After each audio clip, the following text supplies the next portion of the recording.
في ناس بتسأل عن الفرق بين الكولوسول والكليندازول. تعالوا نعرف في السريع. بالنسبة للكولوسول سبراي فالمادة الفعالة هي الكلوتريمازول، وده مضاد فطريات واسع المدى، وبنستخدمه لعلاج التنية الجلدية زي تنية القدم وتنية بين الفخذين وتنية الجسد.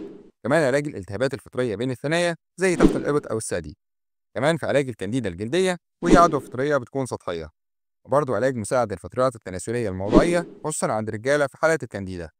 وبالنسبة للجرعة فبتكون رشتين على المنطقة المصابة بعد غسلها وتجفيفها كويس مرتين يوميا صباحا ومساء.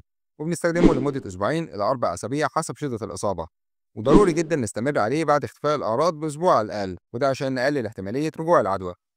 تاني حاجة الكلينداسول، والكلينداسول بيحتوي على كليندامايسين، وده مضاد حيوي موضعي للبكتيريا. وبنستخدمه لعلاج حب الشباب الالتهابي خصوصا النوع اللي بيكون فيه حبوب حمراء أو صديد. كمان الالتهابات الجلدية السطحية الناتجة عن بكتيريا. وأحيانا بيستخدم مع علاجات تانية زي الريتينويدز كجزء من خطة علاج حب الشباب.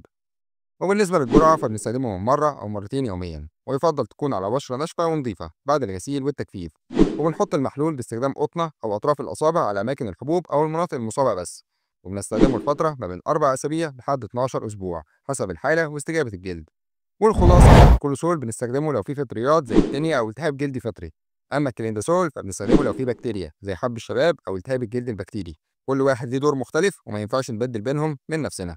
في النهاية متنساش تعمل لايك وشير عشان يوصلك كل جديد.